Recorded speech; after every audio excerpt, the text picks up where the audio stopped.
We are making cupcakes today and ito yung isa sa pinaka-popular flavors, ang red velvet cupcake. Kaya simulan na natin. Simple, luto na,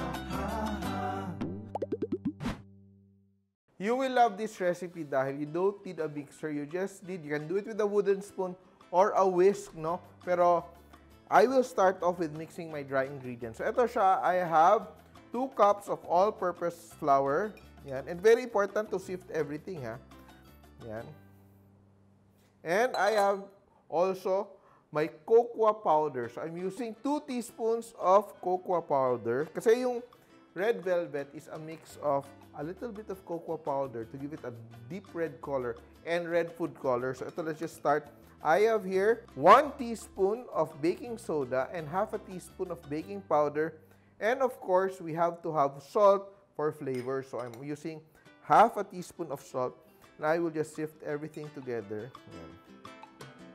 Sift. It's good to sift once, twice, thrice, no? Para super nice and fine yung ating dry mixture and everything's blended together. Now, I will just blend everything. I'll just show you, no?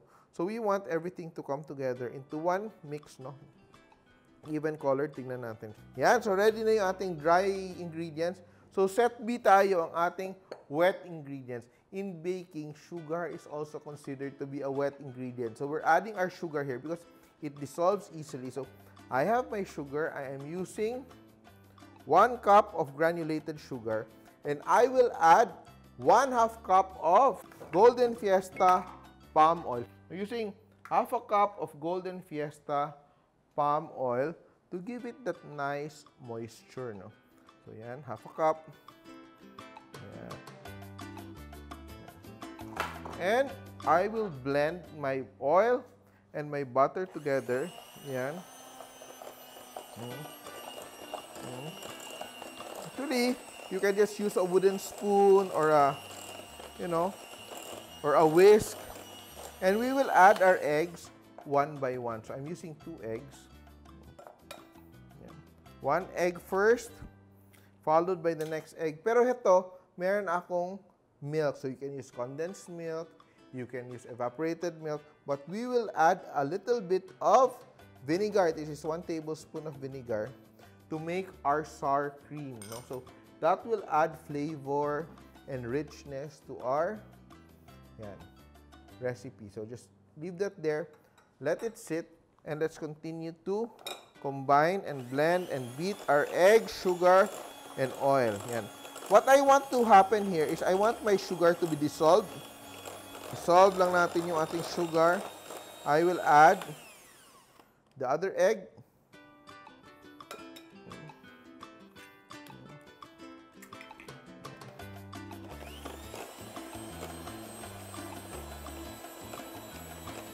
And I have preheated my oven earlier.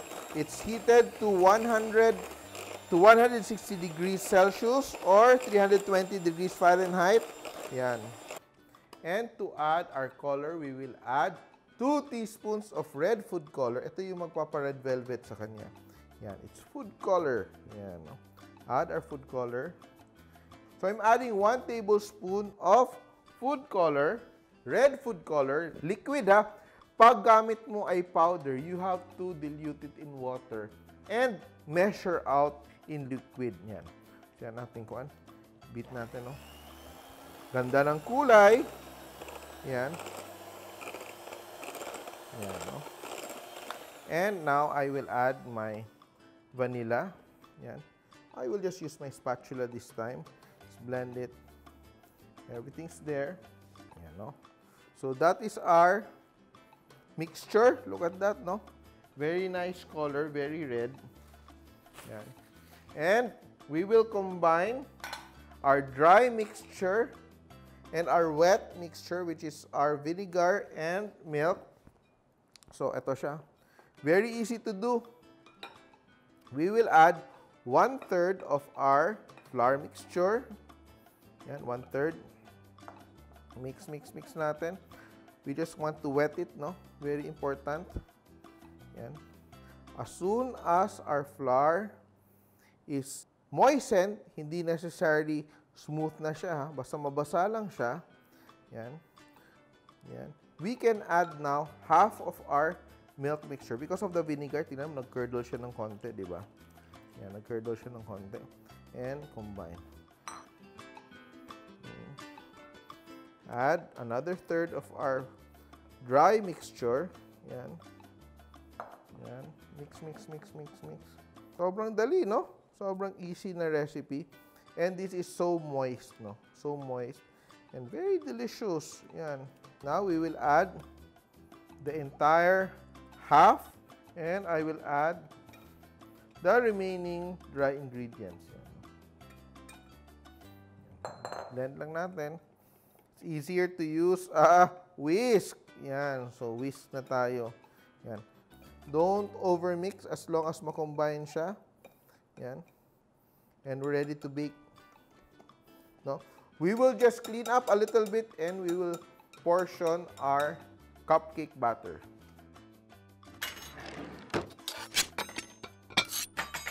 Yan. And I'm back with my spatula, just cleaning the sides. And I'm ready to portion my cupcakes. Yan. So, we'll be able to cook this in 2 batches. So, ito siya. Starting off with 12. No? So, ito lang siya. Portion. And fill it up. Yan. So, we're using, no, paper cups for this. You don't have to grease them anymore. Yan. So, dapat, pulido lang yung trabaho natin that we don't mess up the sides of the cupcakes para it's pretty and clean, no? Yan. And bagay siya with all sorts of frostings. Yan. So, we will bake our cupcakes. And it's very important that we follow the baking temperature. Kasi, if our oven is too hot, ang mangyayari is, lolobo siya at magka-crack. But we want a very pretty, no, slightly domed top. And this temperature is perfect for this.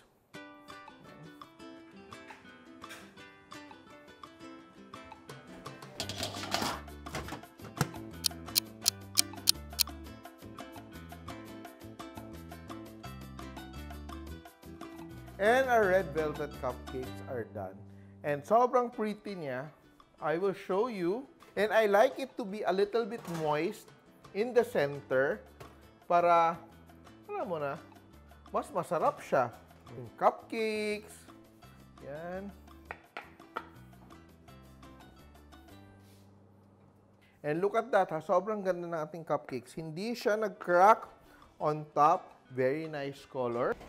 And you have to cool this down completely before adding your favorite frosting. So, pwedeng buttercream, pwedeng cream cheese frosting, pwede ding marshmallow icing, or even just sugar. It's very easy to do, even chocolate bagay. So, it's up to you.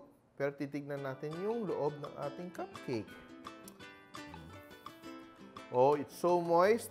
And I will break it, no? I'll show you the very nice color. Beautiful cupcake.